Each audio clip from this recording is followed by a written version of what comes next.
The letter arrived on a Tuesday. I remember because I'd just gotten home from a double shift at the restaurant, and my feet were killing me, and all I wanted was to sit down with my girlfriend and watch something stupid on TV.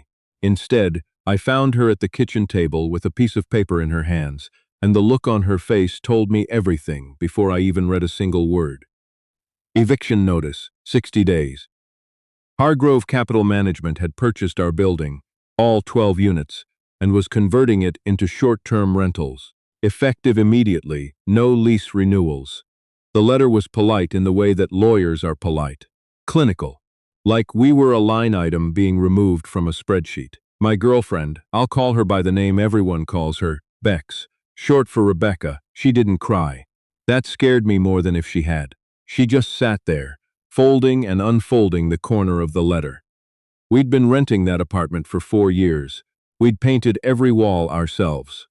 Her dad had helped me carry the couch up 3 flights of stairs when the elevator was broken. That kitchen table she was sitting at, we'd found it on the curb on garbage day, sanded it down, stained it dark walnut. That apartment wasn't just an apartment. It was the first thing that felt like ours. I called our landlord, the old one, Mr. Kowalski, who'd sold the building. He picked up, which surprised me. He sounded tired. He said he was sorry. He said the offer from Hargrove was something he couldn't turn down. Not at his age, not with his wife's medical bills. I didn't blame him, not really, but I didn't have anything kind to say either, so I just thanked him and hung up. 60 days in Vancouver isn't very much time. I don't know if you've tried to find a 2-bedroom apartment in Vancouver in the last few years. But I'll tell you, it's not something I'd wish on anyone. We spent the first 2 weeks looking at places that either mold problems, wearing a fresh coat of paint, or studio units at prices that would have eaten up 80% of what Bex and I made combined. We drove out to Langley, to Surrey, to Maple Ridge. Everything decent was gone the same day it was listed. We lost 3 apartments to other applicants before we ever even got to view them. Week 4, I started looking outside the Lower Mainland entirely. I wasn't sure what I was looking for, exactly. Something we could actually afford. Something that wouldn't disappear from under us the moment a property management company decided we were less profitable than a vacation rental. That's when I found the listing.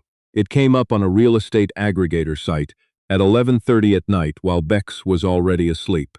Farmhouse-style property, Prince George area. 3 bedrooms, detached garage. Just over 2 acres of land bordering Crown Forest. The photos were rough. That's the kindest word I can use. The porch was visibly rotting. One of the upstairs windows had been covered with plywood. The yard looked like it hadn't been touched in years, just a tangle of fireweed and alder scrub encroaching up to the foundation. But the price. The price was lower than anything we'd seen in the Metro Vancouver area for a 1-bedroom. Cash sale preferred. Estate sale. I sat there in our dark kitchen for a long time staring at that listing. I'd grown up partly in Prince George. My uncle had a property up there when I was a kid. Nothing fancy, just land and trees and the kind of quiet that you forget exists when you live in a city. I called Bex's name from the hallway. She came out squinting, hair messy, and I turned the laptop toward her and didn't say anything. She looked at it for a long time too. "It needs everything," she said. "Yeah.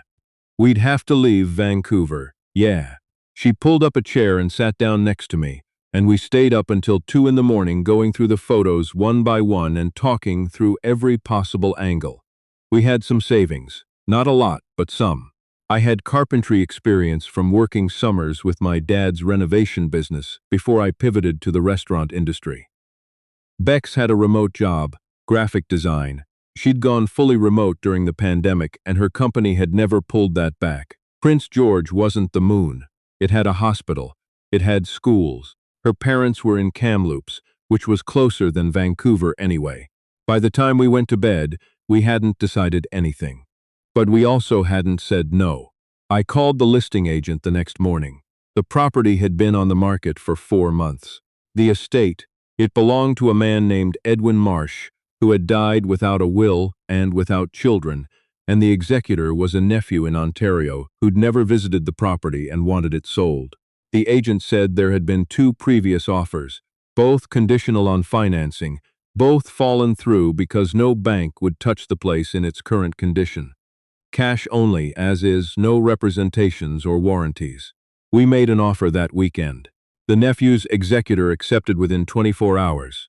The drive up Highway 97 took us just over 8 hours with the moving truck. I'd packed everything I couldn't put in storage, and Bex had shipped her monitors ahead by courier. It was early October. Gray skies, birch trees going yellow along the highway, the mountains doing what they always do in autumn, which is look like something out of a painting that no photograph ever quite captures. I was nervous in a way I couldn't name.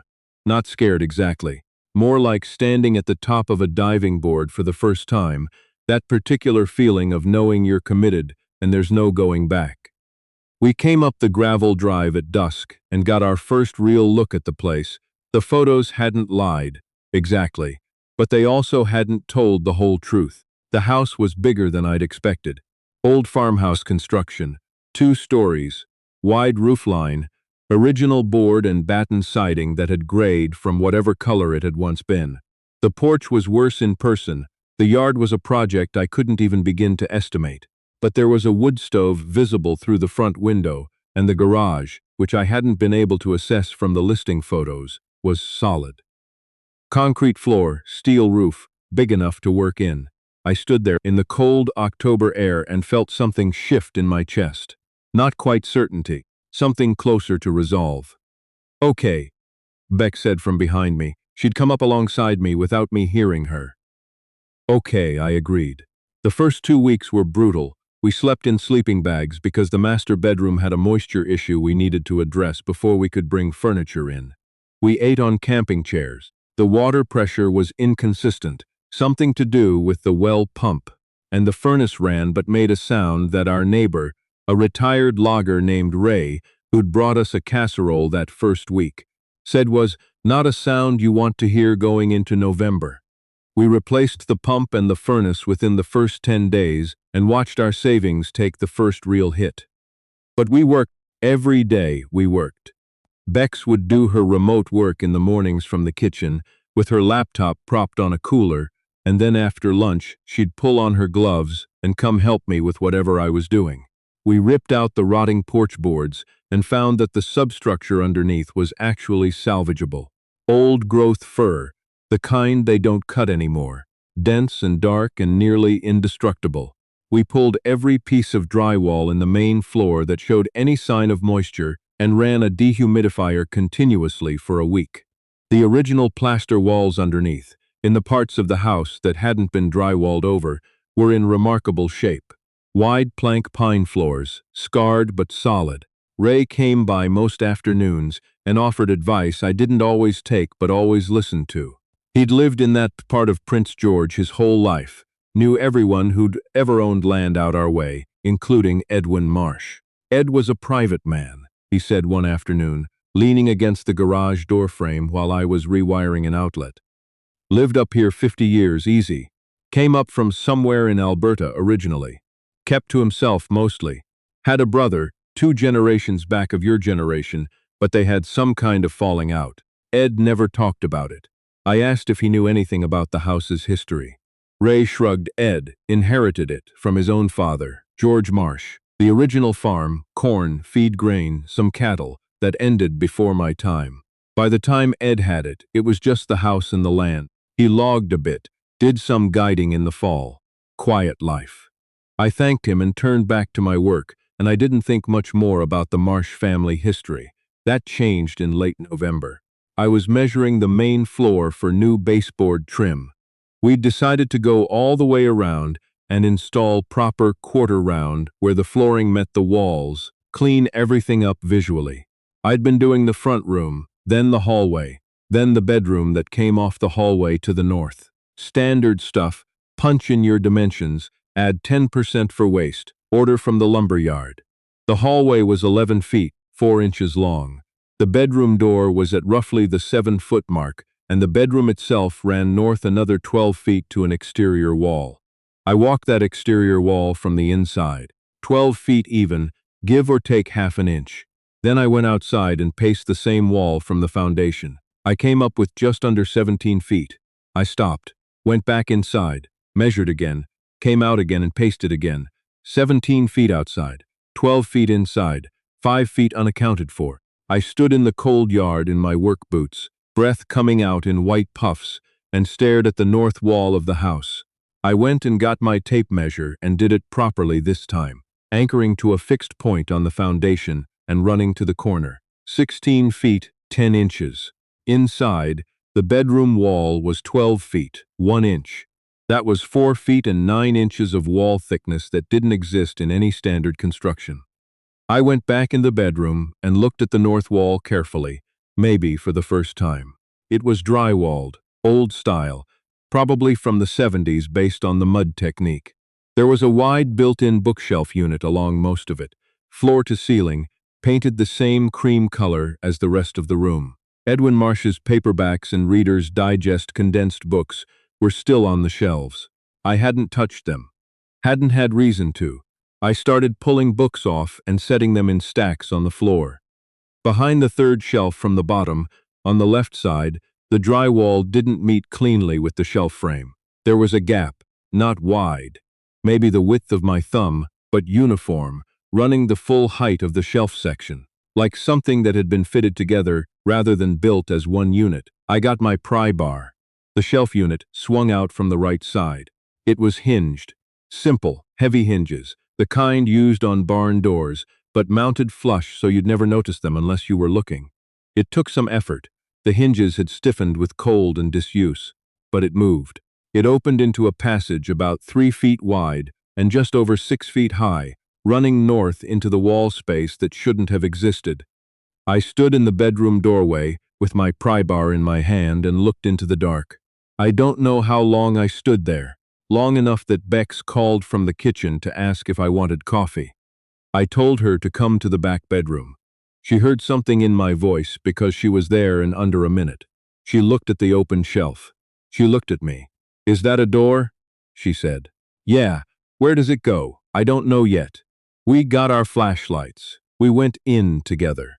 The space was cold, noticeably colder than the rest of the house, which told me there was either no insulation in the walls or the space had its own exterior exposure somewhere. The floor was bare concrete, rougher than the garage, poured later or by a different hand. The walls were raw wood framing, no drywall, no finishing, and at the back of the space, maybe 8 feet in from the shelf door, there was a steel cabinet. Not a safe, exactly. More like a heavy-gauge filing cabinet, the kind you'd see in a commercial setting, gray-painted steel, 2 drawers. It was padlocked, a serious padlock, not a luggage lock, a heavy brass thing that had a little give of rust on it, but hadn't come free on its own in however many years it had been sitting there. Bex said, "Edwin Marsh, what on earth were you hiding?" I didn't say anything. I was thinking about Ray's words. Ed was a private man. He never talked about it. It took me the better part of 40 minutes to find the angle grinder and work through that padlock. The steel was cold enough that my hands were going numb before it finally gave. The top drawer held file folders, old ones, the cardboard kind, labels written in a neat, slanted hand. I lifted them out one by one and set them on the floor of the hidden room, and Bex crouched beside me, and we went through them with our flashlight beams. The folders were organized by year, going back to 1987. They contained records, land surveys, correspondence, receipts, and then, as the years progressed, something else. A series of documents I didn't immediately understand, financial instruments, transfer records, corporate registrations from multiple provinces, and what appeared to be a private ledger of transactions, handwritten, meticulous, with names and amounts and dates running across dozens of pages. One name appeared repeatedly. Hargrove. I sat back on my heels in that cold, dark room, and a sound came out of me that Bex later described as a laugh that wasn't quite a laugh. Edwin Marsh had worked, for part of his life, as a bookkeeper. I found that out later, much later. What I found in those files that November night was the other part of his story.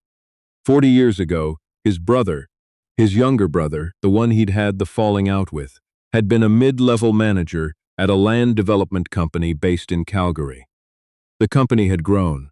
It had changed names twice, absorbed two competitors, restructured through a numbered entity in Nova Scotia, and eventually become, through a chain of corporate maneuvers that was either brilliant or criminal, depending on who you asked, a significant holding company with property assets across Western Canada. Hargrove Capital Management, the company that had evicted us from our apartment.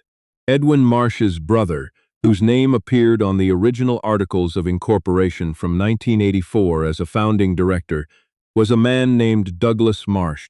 Douglas had been pushed out of the company he'd helped build in 1991. There had been a buyout offer, or at least that was what it was called. Edwin, who had been keeping books for the company informally, off the official ledger, as a favor to his brother, had recorded everything. Every transaction, every side arrangement, every payment that passed through accounts that didn't appear on any official filing. Edwin had tried, in 1992, to do something about it. He'd contacted a lawyer in Edmonton. The correspondence was in the files. The lawyer had advised him to be careful, that the evidence he had was potentially significant, but that the parties involved had resources Edwin did not, and that without corroboration, the risk was primarily to him. Edwin had apparently taken that advice very seriously. He'd gone back to Prince George. He'd built the hidden room. He'd locked everything away, and he'd waited. And then 1 year had become 10, and 10 had become 30. And Edwin Marsh had grown old and private and silent, and eventually he'd died without ever doing anything with what he knew. But he'd kept everything. The second drawer of that cabinet held one more thing, a sealed envelope with my name. Not my name, obviously, but to the person who finds this, written on the outside in the same neat hand. I opened it with fingers I could barely feel from the cold. The letter inside was 2 pages. Edwin Marsh explained, in plain and careful language, what the files contained and why he had kept them. He wrote about his brother Douglas with a grief that was still sharp even through 50 years of typed pages. He wrote that he had lacked the courage to use what he knew when it might have mattered, and that he understood the window had likely closed. But he wrote that he could not bring himself to destroy the records. Whatever happens to this property after I am gone, he wrote, I would rather the truth exist somewhere than disappear with me. The people who built what became Hargrove were not careful men. I was careful. That's the only advantage I ever had over them. I documented everything. I hope this finds someone who knows what to do with it. Bex read the letter over my shoulder. When she finished, she sat down on the cold concrete floor, and this time she did cry, just a little, quietly, in the way she does when something hits her in a place she wasn't expecting. I sat down next to her. For a while, neither of us said anything. Then she said, we need a lawyer. We spent December doing 2 things, simultaneously. Finishing enough of the house to be genuinely livable, proper heat, functioning kitchen, bedroom with a real bed, and finding the right legal help. That second part was harder than I expected. What we had wasn't simple. It was historical, complex, multi-jurisdictional, and the opposing party was a company with a legal team and 40 years of practice structuring things to be difficult to touch. We ended up being referred, through a chain of phone calls, to a firm in Vancouver that specialized in corporate fraud and securities law. The senior partner, I'll call her by what her associates called her, which was simply Ms. Okafor, took a preliminary call with us on a Tuesday afternoon in January. I sat in the kitchen with the files spread on the table and walked her through what we had. There was a long silence after I finished. You said these documents go back to 1988, she said. Yes, and the ledger is handwritten? Continuous? 42 pages. Another silence. I'm going to need to see everything, she said. In person. Don't photograph these and email them. Don't make copies yourself. Bring the originals. We drove back to Vancouver in January, files in a fireproof box on the back seat, and spent 3 days with Ms. Okafor and her associate going through every document. On the 3rd day, Ms. Okafor sat across the conference table from us and folded her hands and said something I'll remember for a long time. Mr. Marsh appears to have been a very thorough man, she said. What he documented is a systematic pattern of financial misrepresentation that, had it been brought forward in 1992, would have been serious. Brought forward now, with the scale of what Hargrove has become, it's a different matter. Some of this may be statute barred. Some of it will not be.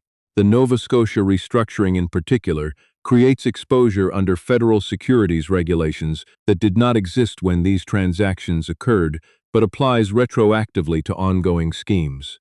There are also aspects here that will interest the CRA. She looked at Bex, then at me. I want to be honest with you, she said. This will be a long process. It will be contested.